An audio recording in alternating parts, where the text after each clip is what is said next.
Hello everyone, this is Thoughtful Sultan, and this is Demo Man, a series that looks at the indie games of the Xbox Live Arcade. What are we taking a look at today?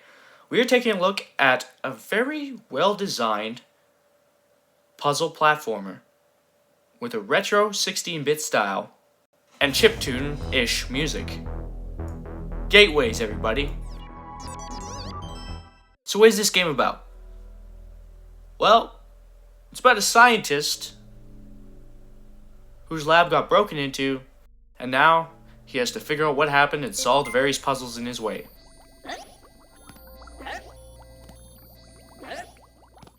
Very, very Spartan retro graphical style, as you can tell. It's actually more, it's not in the mind of like console 16-bit games, I remember. It's more in the line of some old school PC games, like Day of the Tentacle, more than Super Mario.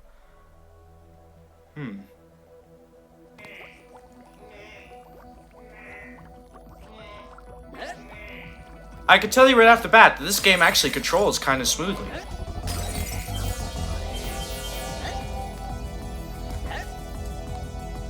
It also has some very, very nice music. I really appreciate the quality of this music. Now, a lot of people have been starting to get a bit tired of the explosion of retro graphical style games that have been coming out recently. But I kind of am on the fence. On the one hand, yes, it can get a bit tiring if you're constantly seeing retro 16-bit, 8-bit, whatever games coming out. However, if the games themselves are really good, then it almost doesn't matter what style graphically the games present themselves in. Because you gotta remember, for the longest time, in the early 90s, a lot of games were just 16-bit platformers. It was the dominant genre at the time. And people were fine with that. On consoles. Ah, crap. Okay, it seems you don't have a period of invincibility after you've been hit, so that could be a bit of a problem. What's the deal with these guys?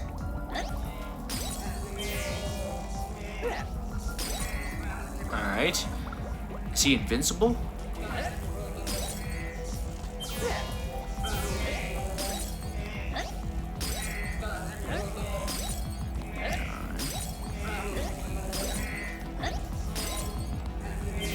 Alright, I'm just gonna leave that guy for now. This game has very smooth controls though. So, what is its big mechanic though? Well, it's like Retro Portal. Yep. This is basically a Portal game.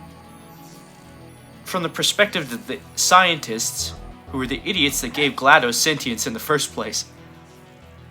Yep. Does the game execute this mechanic well? Well, I would say so.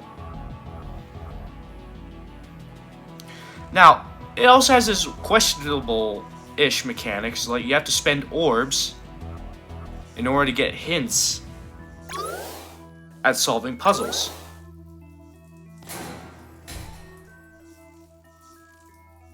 Is that the right way to go with a game like this?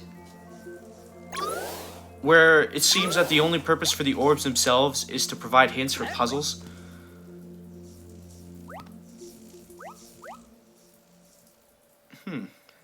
At least its physics are consistent.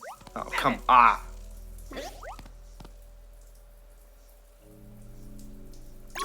There we go.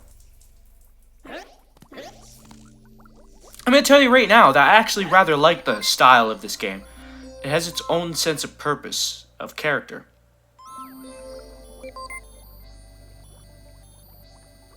It knows what it wants to do, and it accomplishes it well. Now, it does borrow certain mechanics from a very well-known game. And some could call that a bit lazy. Someone could call that almost like a rip-off. And to a certain extent, they would be right. So, is it ethically sound for me to recommend this game? knowing that it is pretty much ripping off a mechanic that has previously been established as being one of Portal's signature mechanics? That's a good question. I think that because this game is attempting to do something a tiny bit different, which is actually give you enemies to surmount besides turrets,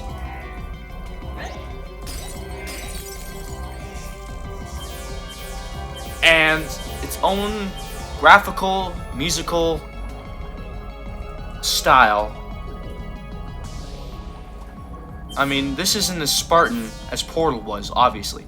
I think this game differentiates itself just enough to call it a bit of a different experience. That doesn't absolve it completely, though, because nothing stifles the industry like a lack of creativity.